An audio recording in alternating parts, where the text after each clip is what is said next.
What if the patient's pupil doesn't dilate very well? And we can sometimes see this in the preoperative evaluation, that the pupil doesn't dilate even with dilating drops. Here you can see that there is some adhesions of the iris to the lens as well. This is kind of broken with viscoelastic that slowly pushes things out of the way. And then a Malyugin ring, which is a pupil expander, is inserted. This is a proline that's kind of in a square configuration that has a ring that's a little spiral in each way. So it's a continuous device. You mentioned the iris has adhesions to the lens, a type of synechiae. What would be causing that, or do we know what caused it for this particular patient? Inflammation. So uveitis is definitely a cause of posterior synechiae.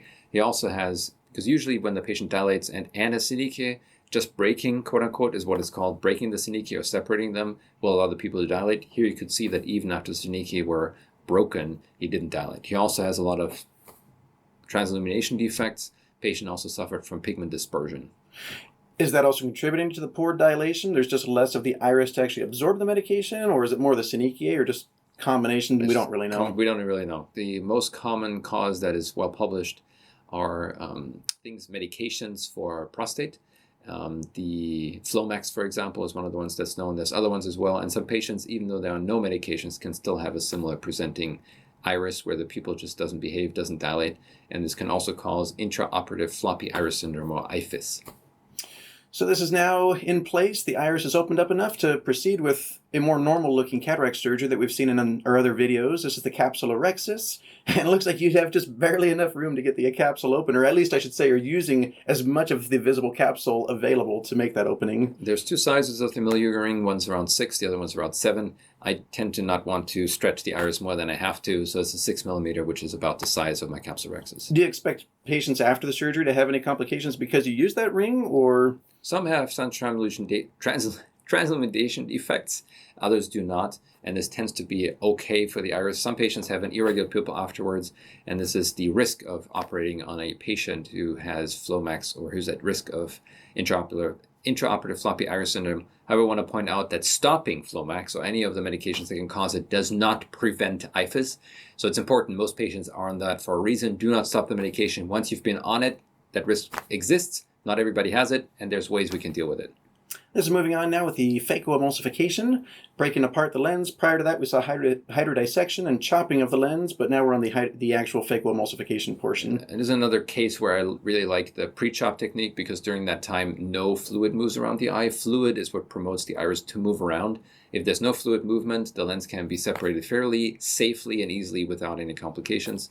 And this is, again, a horizontal chop technique where that little finger on the left moves towards the tip of the phaco and breaks the lens apart. When you mention fluid movement, this is fluid that is being produced during surgery because you're phacoemulsifying, but also injecting fluid into the anterior chamber to keep it inflated. Correct. It's more because I'm removing from the front. There is aspiration at the same time. Fluid gets replaced on the little side ports, and that provokes some movement of the pieces that you can see around the eye, and that can also oftentimes drag the iris with it.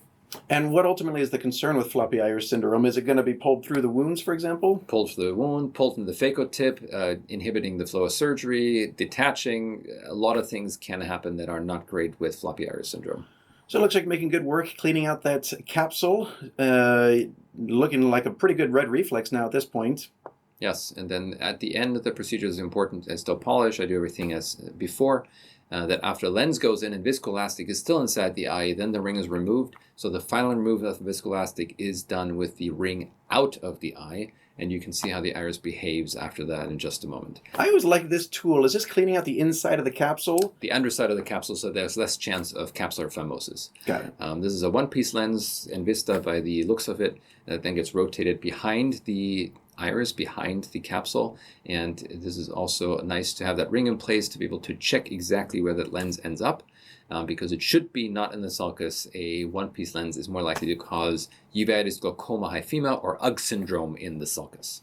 And most of the time we don't really see through the iris to see the actual optics of the lens, but here you can actually see some of those haptics and some of the lens through that very thin iris. And here the way it's removed is just one end is put into an injector, and then the injector that was used before to insert is now used to withdraw the piece. It folds up and fits through that 2.4 millimeter incision. You can see how the pupil has already gotten much smaller just for removing of the device, and now you can see how much it moves without the ring in place. Try to go behind the lens to remove the viscoelastic that's still trapped behind it. You can kind of see how things start to move quite a lot more and almost start to dance.